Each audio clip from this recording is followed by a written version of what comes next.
Vasudevaya. Om Namo Bhagavate Vasudevaya. Om Namo Bhagavate Vasudevaya.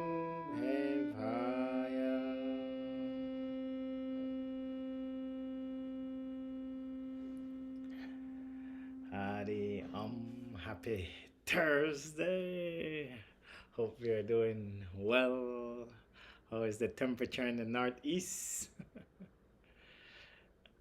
Well, we had 3 beautiful days in the 40s, and now we just got 6 more inches of snow, and it's in the 30s heading down again. Oh, so you got some high 40s pleasure, then back to cold again. Okay. I was shoveling saying it will only last for a while. How is beautiful Honolulu? Is it, I would say, what, 70, 80, 75? Pushing 80? in the 80s. It Pushing in feels the like 80s? summer. Already? Very warm, very warm. Huh.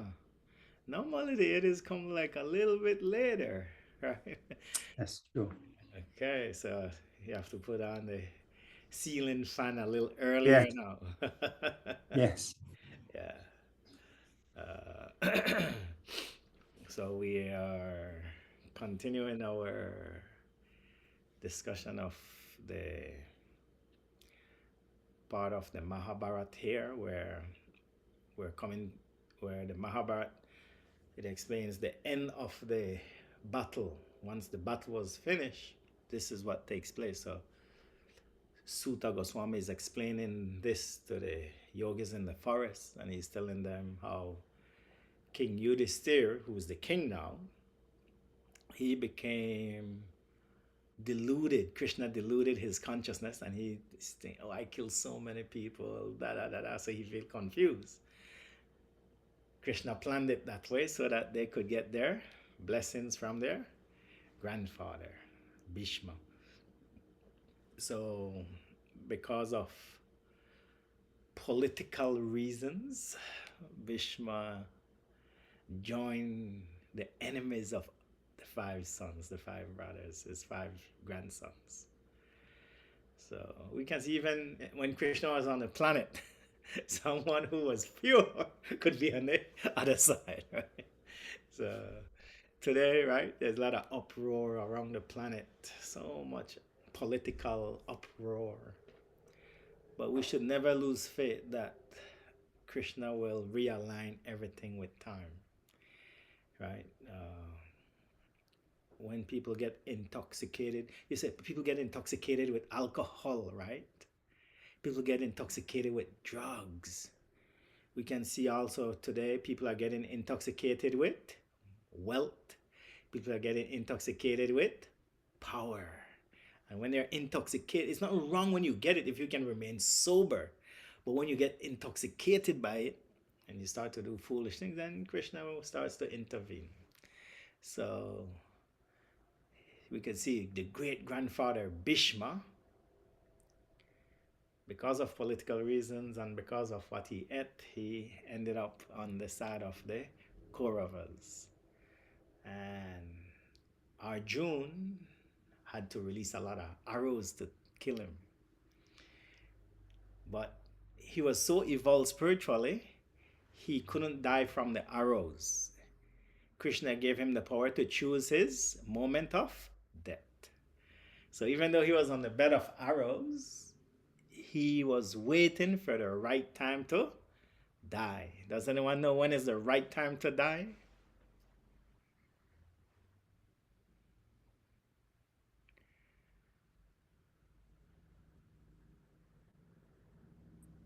When you see Krishna? Thank you. When you're when you're fully God conscious, that's the perfect time to die. So there's one poet in the Vaishnav culture. Oh Krishna, now that I'm thinking of you, let me die now. So Krishna is the Lord in his heart, understood Bhishma, so he polluted Bhishma's consciousness. He understood, he wanted to glorify Bhishma. So he gave Bhishma the power to choose his moment of death. And so as he's lying on the bed of arrows, the Pandavas, King Yudhishthira is feeling bad about himself being the king, and like so many people died, so many warriors died because of me. Now they come to meet Bhishma, and Bhishma is going to purify the king's consciousness. Because remember, Bhishma is the grandfather. So that's where we left off. I think we left off mantra 10, yes.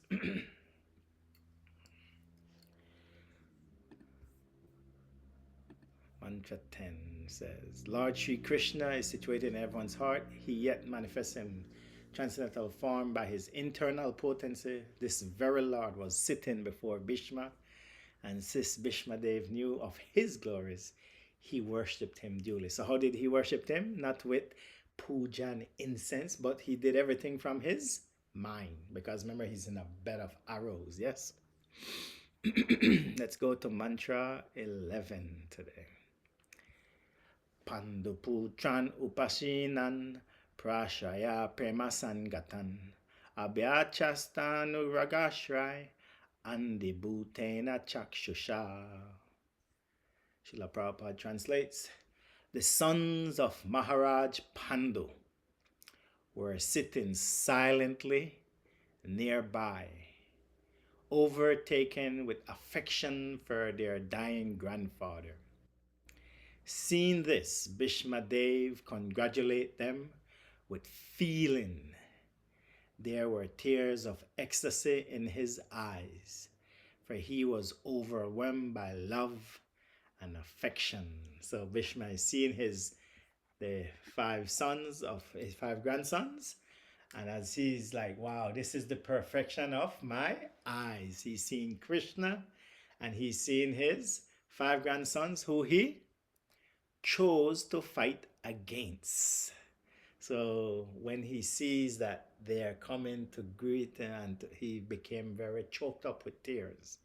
So sometimes we offend someone, right, in life, and then that person doesn't hold it against us, and that person takes the high road, and then they come and they reciprocate with their love to us. It chokes us up if we're ready for it. Yes? Has we experienced that before? So we see that in life, right? Like, wow, we offend someone, or when someone offends us, we take the high road, and oh, it transforms that person. Yes? So this is what's taking place.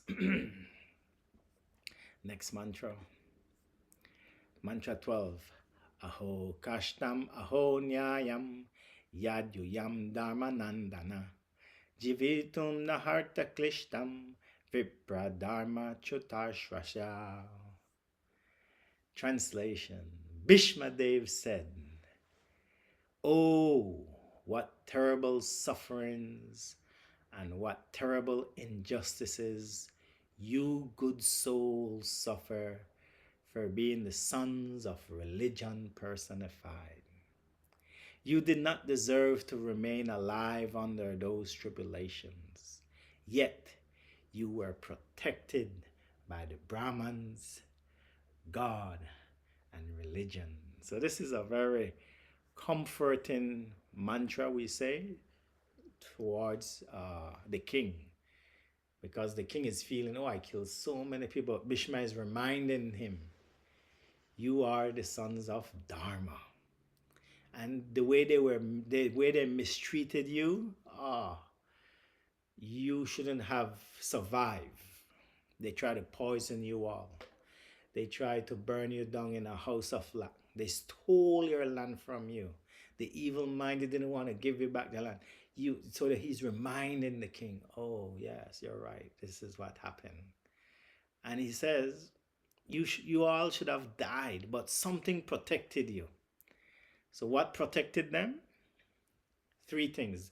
So sometimes Prabhupada translate Dharma as religion, but it's also an extension of the spiritual texts, right?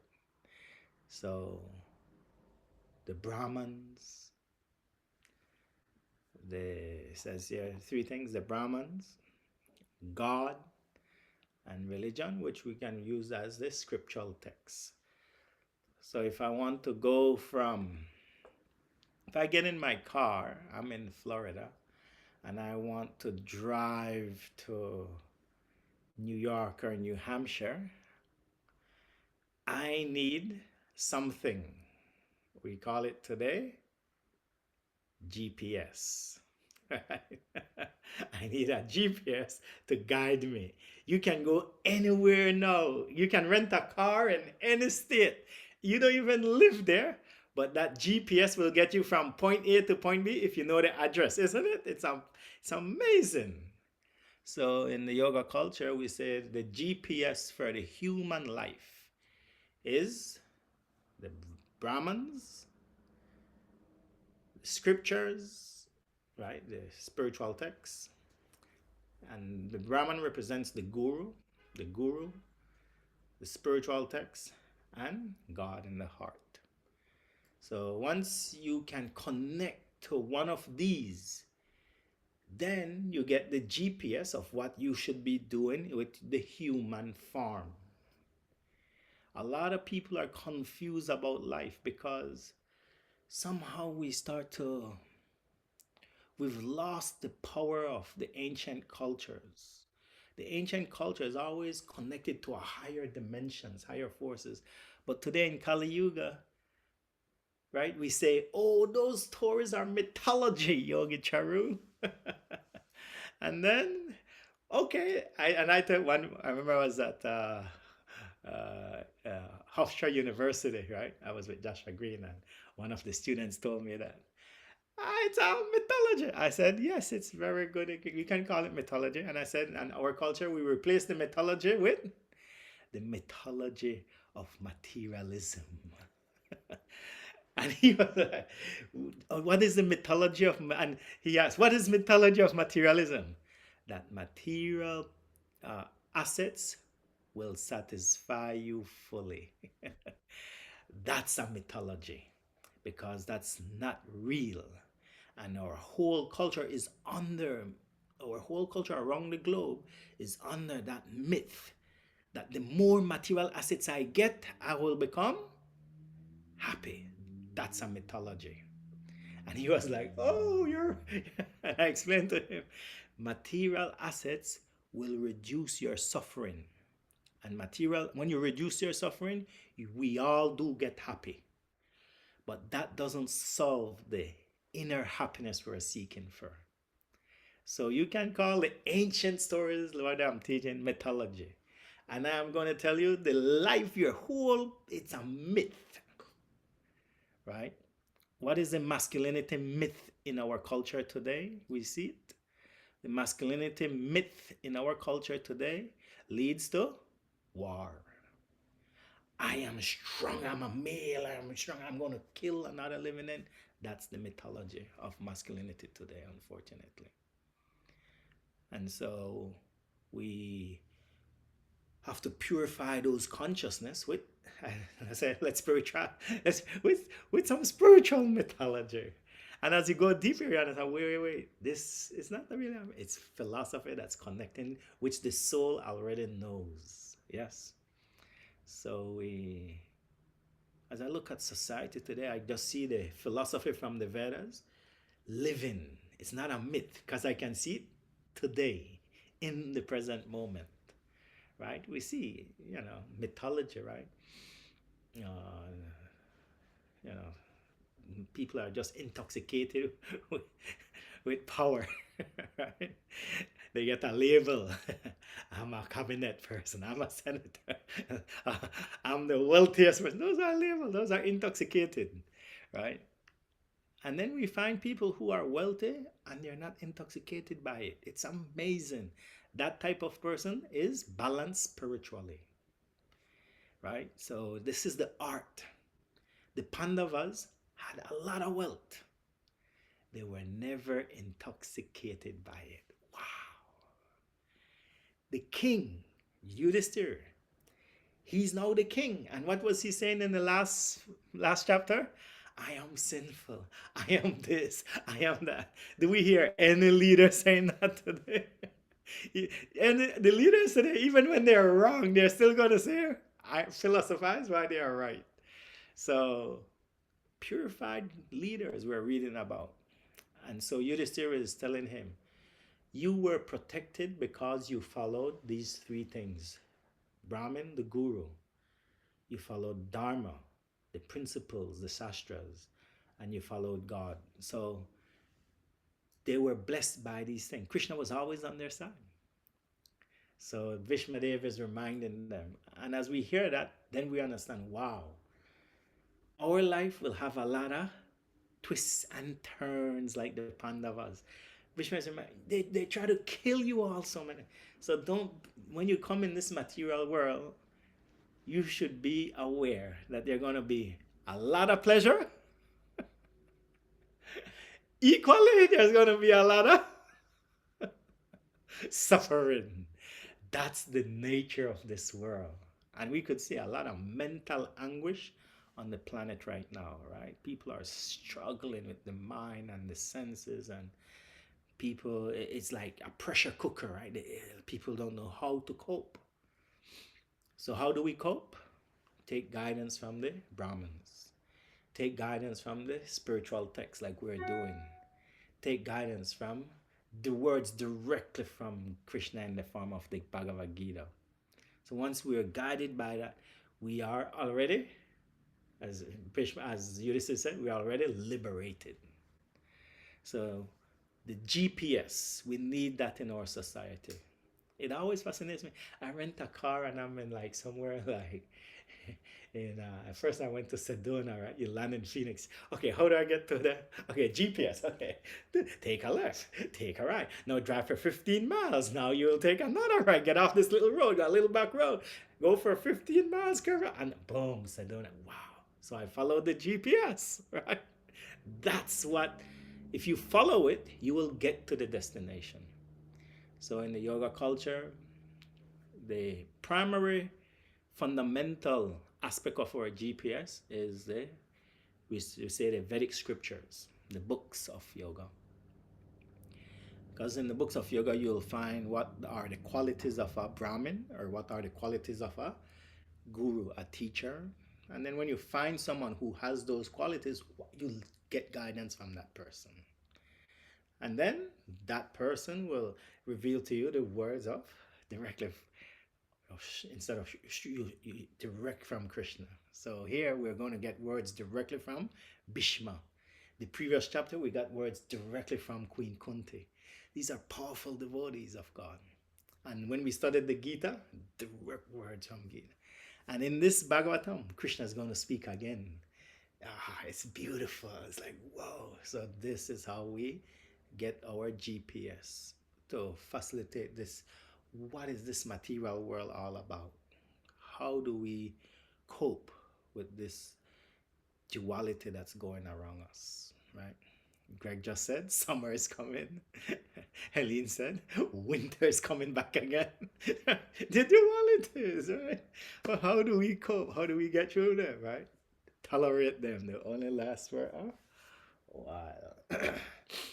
So if we can take these words, how to navigate our curveballs and sliders and fastballs of life, take guidance of these three things. They're important. Guru, Shastra, and Bhagavan, God. Let's go to the next mantra. Mantra 13. Samstite tirate pando rita bala prajavadu yuksmat krite bahun kleshan praptato kavati muhu. Translation. As far as my daughter-in-law Kunti is concerned, upon the great General Pandu's death, she became a widow with many children, and therefore she suffered greatly. And when you were grown up, she suffered a great deal also because of your actions. Wow. This is remember Kunti, when she was a girl and the yogis saw her future, the yogis saw Kunti has a karma this life, which will be a karma of a lot of suffering. So Bhishma, as he's lying on the bed of arrows, she sees Queen Kunti, and as he looks at Queen Kunti, he says, "Oh man, I feel it for you because you went through double suffering." It's amazing. Queen Kunti went through double suffering, and he says, your first suffering was you became widowed with 5 young kids. And that's the first suffering, right? When a female has to raise kids on their own. So whenever I see that on this planet, I say, wow, that's the hand of deck. They say the hand of the deck, the playing hand, similar to Queen Kunti when I see. And I grew up, my aunt who raised me, she had 7 kids and her husband left. She raised 7 kids by herself. So I could relate to this. Then when my father brought me to her, she says, "Oh, I've raised 7, I'll raise another one." It's amazing. The heart somehow, there's a certain love that goes, like, she already raised 7 kids by herself. For her to raise another one, her brother's son, oh yes, it became like, who's seen that elsewhere, right? Where someone does it, it's like, oh man, that they can take. And then I remember my aunt also took in one of her grandsons grew up with me too. So she raised 9 of us by herself. So that's amazing. And she was not wealthy, right? She was a chef in a restaurant, and so, but the love of raising this is very powerful. That bhav. So when Kunti had to raise her 5 kids by herself, she needed help. So Bhishma was there. Bhishma saw the whole scenario because Bhishma had to become the king by default because the king died, right? Pandu, when Pandu died, Bhishma had to take a role. So she had to go and live with her sons in the house of her brother-in-law, the blind king. Evil personified is his son, right? And so that's already suffering. When you have to move into a household of people who don't like you. Wow. Has anyone experienced that before? It's hell, right? I somehow, my household that I grew up was very warm and protected. Some of my siblings, when I hear their stories, it wasn't the same. They went to other homes or foster homes, and it was a nightmare. So the Pandavas, it was nightmare for them, but they were protected. So whenever we think we have it bad, right? Wow, other people have it worse than us. And the Pandavas went through hell, and yet they were pure devotees of God. So that's her first suffering. Her second suffering is when the kids grew up, because of her sons were Rajasic, right? They're princes. They got challenged by Duryodhana in a gambling match, a dice match. And Yudhishthira couldn't back down because they're young princes. And because of Yudhishthira, they lost everything. And they had to go live in a forest. So another suffering. So she suffered when the kids were young, and she suffered when the kids were grown. Unbelievable. So Bhishma is empathizing with her. Bhishma says, man, you Kunti, man, you're the hand you were dealt with, right? So his daughter-in-law, my daughter-in-law, so profound. So Bhishma and he's on his dead bed. So when you're on a dead bed, things are coming out with meaning, yes? Then he's not just shooting the breeze. He's connecting to them, saying, wow, there's no way for you to feel bad about killing these people. The king, Yudhisthira, look at what happened to you guys. Let's continue. Next mantra. Sarvam kala kritam manye bhavatam chayana priyan sapalo yad vashe loko varyo eva gana vali. In my opinion, this is all due to inevitable time. Kala, time. In the Gita, Krishna says, Kalasmi, time I am. Under whose control everyone in every planet is carried, just as the clouds are carried by the wind. This is so profound. These type of mantras really raise our consciousness. What is the most powerful planet in our universe? We always say is the sun. But even the sun is controlled by time. Amazing. Time purifies. Even the sun will come to an end at the end of the universe. So a mantra like this really unlocks someone's false ego. Because when we're intoxicated with wealth and power, we think we are in charge of the universe. No. Time is pushing you along, right? There is no way you can stop time from your material body to not age. So, but people don't want to accept the hand of time. They don't want to recognize time is their friend. So as a devotee understand, time is my friend. Time is allowing me to age so I can get realizations that I am not the body. Thank you, time. Thank you. Okay, thank great.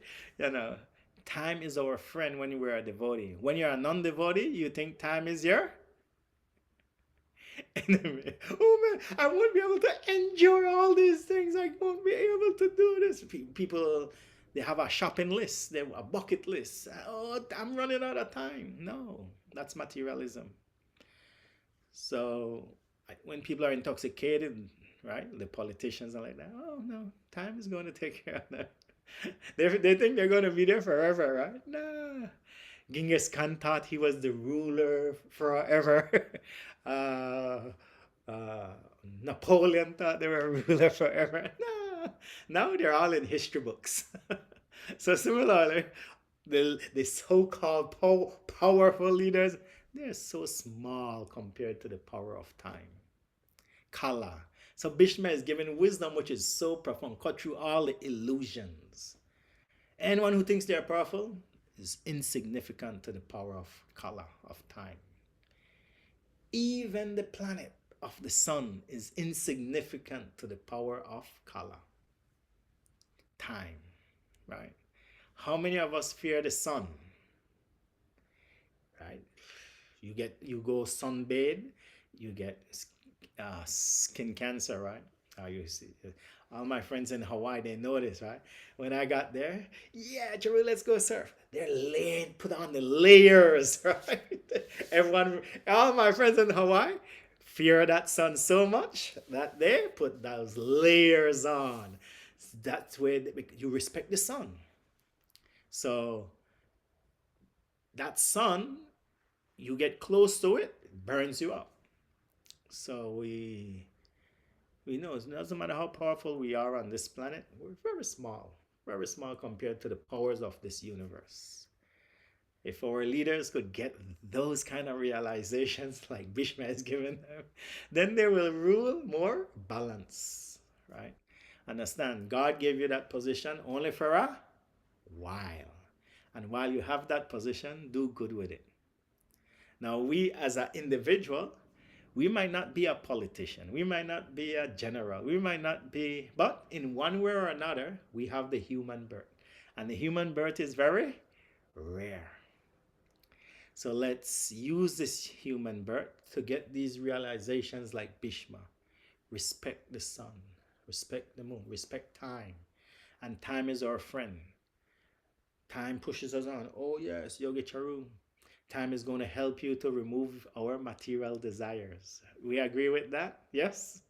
How many of you, as you age, gave up some desires you had as kids? So time is our friend. And then as time pushes us on, we're also time is going to help us to learn and grow. So yes, we're grateful for time. Yes. And then in the Gita, Krishna says, Kalasmi, that time force, right? Our wristwatch, our clock, what is it calculating? It is calculating a force. And my teacher called it that gentle, steady, unrelenting force. Right? It's pushing us steady. The only time I've never heard of anyone else, but except for Krishna, who reversed time. Right? The sun set and he pulled it back up. And then Arjun shot the demon and then the sun went down. But so we can reverse time if we are a devotee of God. God will do it for us. We can't do it ourselves, but God can reverse it. So sometimes when you're trying to do some service for God and you're running out of time, and then you get to, oh wow, you have ample time to do it. Who had that experience? God expanded it for you. Yes? So when you see those moments, whoa, okay, I have enough time, right? Yeah. Especially this one is like, you see, God intervened with us when you're running for the flight. Right? You get through the, okay, where's the, and then when you get there, no, on the plane, the flight is delayed. It's really, so this is when God intervenes, right? Oh wow, you're working it, God, this way.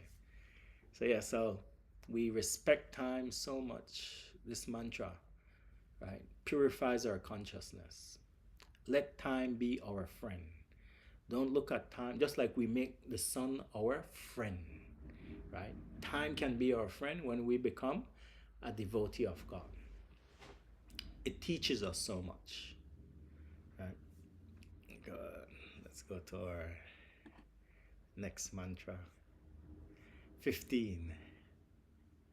Yatra dharma suto raja gada panir vikodara Krishna stringandivam chapam suhrit Krishna stato vipat.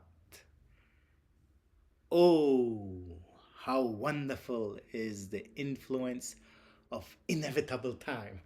This is Bhishma. He's about to die. He's on the bed of arrows. And look what's coming out of his mouth. Oh, how wonderful, right? Is the influence of inevitable time. It is irreversible, like we just said. Time is irreversible. Otherwise, how can there be reverses in the presence of King Yudhisthira, the son of the demigod controlling religion? Bhima, the great fighter with a club. The great bowman Arjun with his mighty weapon Gandiva. And above all, the Lord, the direct well-wisher of the Pandavas. So this is he's reminding the king, Yudhisthira, that Yudhisthira, you don't have to worry because you are surrounded by powerful beings. Yes.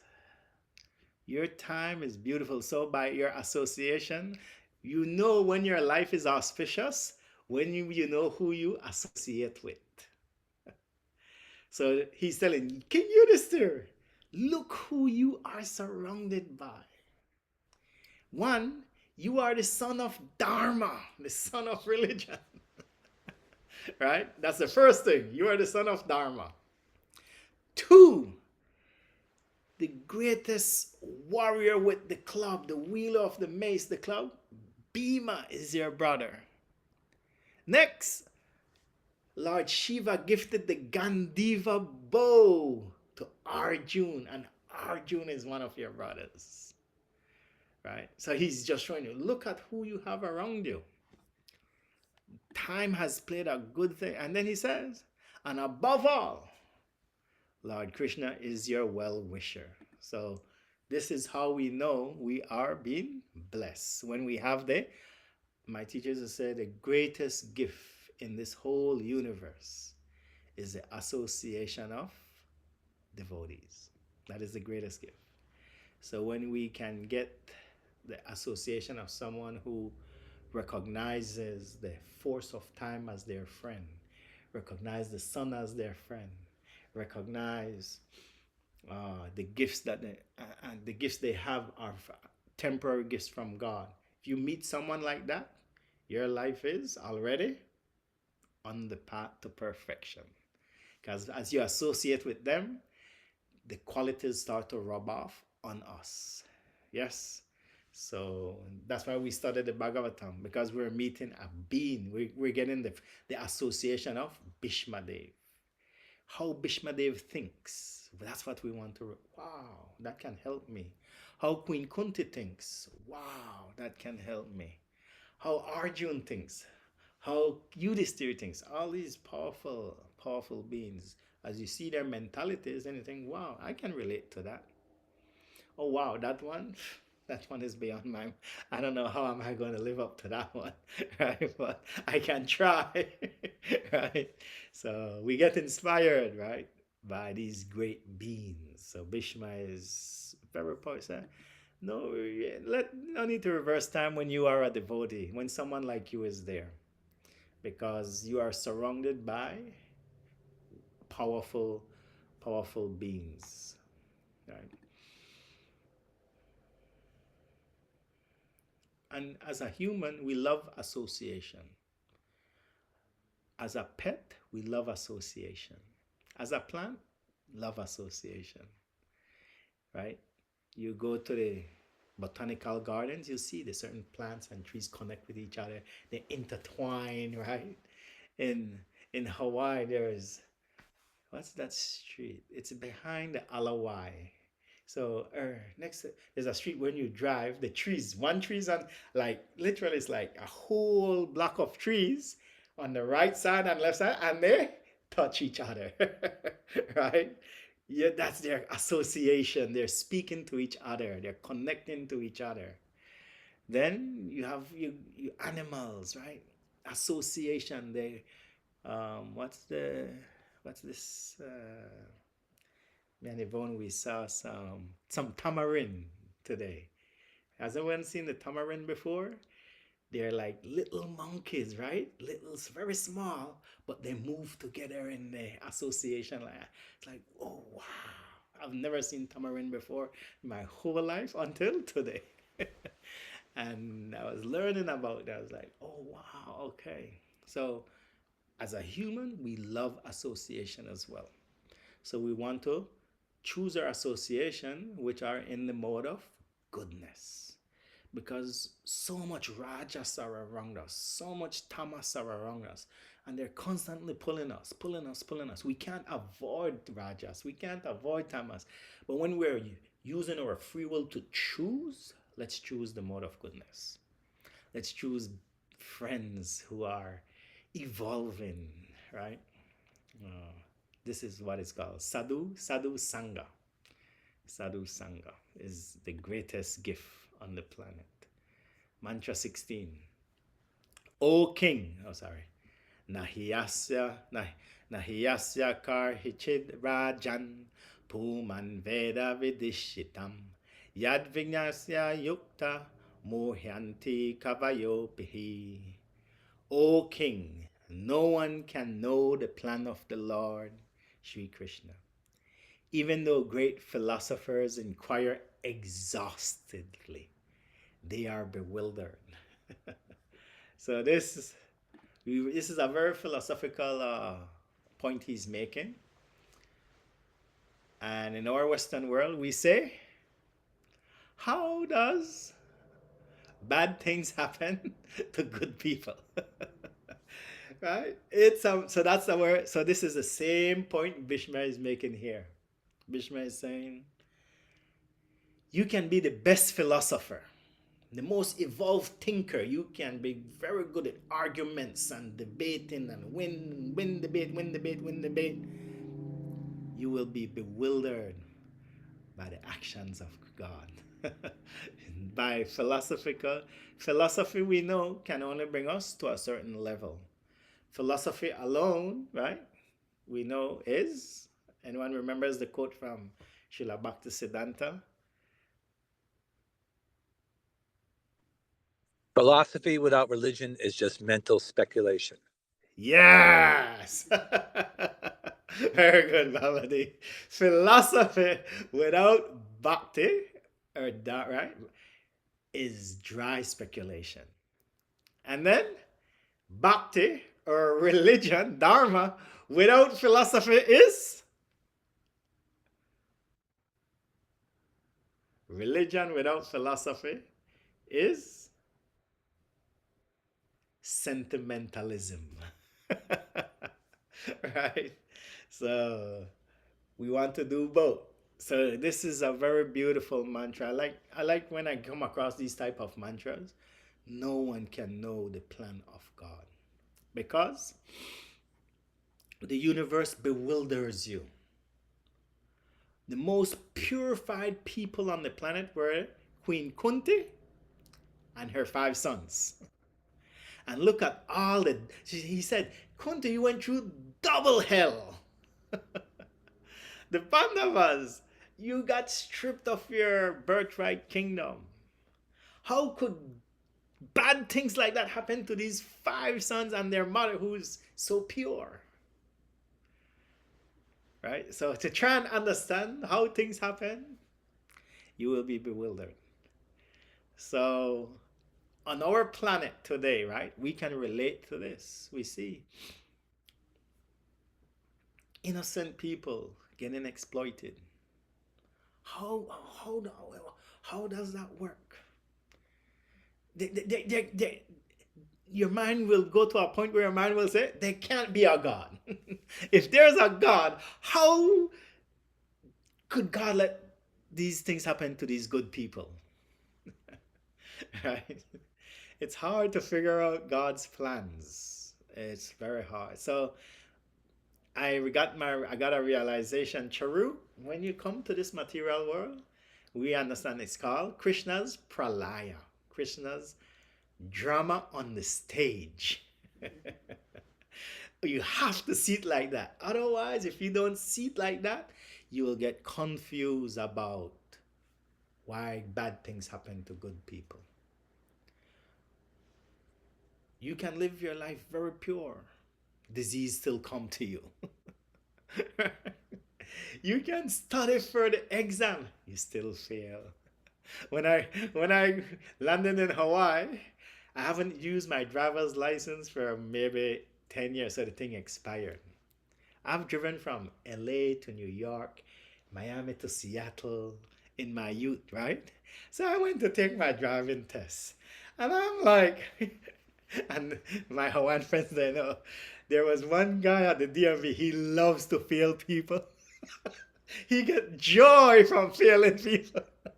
So, I got into my driving test. Well, I'm like 40, 41, 2 years old. And I've driven all over the country. I've driven in India. So I'm thinking, yeah, I'll pass my test. No. The guy looked at me. Fail, you use one hand. Come on. Right? So this is life. This is life. Some things don't. How it happens? God has a reason why, to humble us. To a lot of things won't go our way. Humble us. It's God's hand. Whenever something good happened in my life, thank you, Krishna. Whenever something challenging happened in my life, thank you, Krishna. I'm not on Queen Kunti's level yet. I'm not praying for more challenging things, but I can see, okay, Krishna is here for some reason. It's a pralaya. It's a play. People around you and all, it's just a fun, all this is just a drop in the vastness of time. Raise above it. This is evolution. Yeah. Let's meditate on these mantras for couple minutes. Bring the spine tall, palms on the knees, touch the tip of the thumbs, tip of the index fingers. Close the eyes softly. Bring the awareness to your amazing breath. And recognize the air you're breathing right now existed at the dawn of creation. However long the time frame has been in this universe, that air has existed. Really appreciate the breath. Even when we change different bodies, the air, the prana always exists. Be in awe and reverence of it. The air connects us to time. We have a limited number of breaths we're going to take in this life. It's working at time. That relentless, gentle force of God. As we evolve, the breath can teach us so much. Time can teach us so much. And contemplate a time in your life when things went great.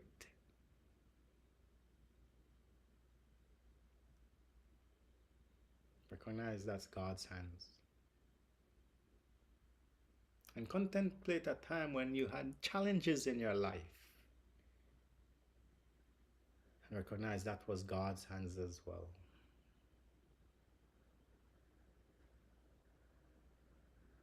On this planet at this moment, different souls according to their karma are being born into families that rejects them. Mothers are being left behind to raise kids on their own. So much. How do these things happen? It's all God's hands working. It's hard to see God's hand when the challenges are so great. But we should never for 1 second doubt that God is not aware. Paramatma, the Lord in the heart, is always there. And as God sends us the obstacles, simultaneously He sends us the weapon, the muscle, the strength to overcome those obstacles. And as you sit in the present moment, know that you've overcome so much in the past. Tomorrow there are going to be pleasurable things and there are going to be challenges. Know that God will also send you the tools to overcome those challenges. And the greatest tool revealed here by Bhishma is to get the GPS, the guidance from the Brahman, the teacher, from the Vedic scriptures, from divinity, from God. We need a GPS to guide us with the human form. What is the human form supposed to do? Find our nature, our dharma, use our gifts to serve God. Then we can gracefully master the human form. Become free from all the intoxication. There's nothing wrong with you being wealthy, with you being knowledgeable, with you, but don't get intoxicated by it. The only way we don't get intoxicated by it is when we use them, these gifts, in the service of God, not sense gratification. Grateful for your gifts, grateful for the Sangha. We can use them because tomorrow, next 24 hours, we're going to run into challenging moment. The Sangha is there, the GPS are there to help us. One of the greatest extension of the GPS is our breath. The breath guides us with our mental state. Agitation in the mind, breath is shallow. Calmness in the mind, breath is calm. We can slow the breath down, it will change the mental state. Take a deep inhalation. Exhale slowly, breath to normal, palms to the heart. Lower the head towards your higher self, towards the Lord in the heart. Namaste. Lift the head, open the eyes. Hari Om Tat Sat. Fall in love with time. Fall in love with the sun. Thank you all so much. Have a beautiful weekend. See you next week, same time, same place. Thank you, Helene. Mahalo, Greg. Thank you, Margaret. Mahalo, Babadi. Thank you, Vivian. Thank you, Yvonne. Hari Om Tat Sat.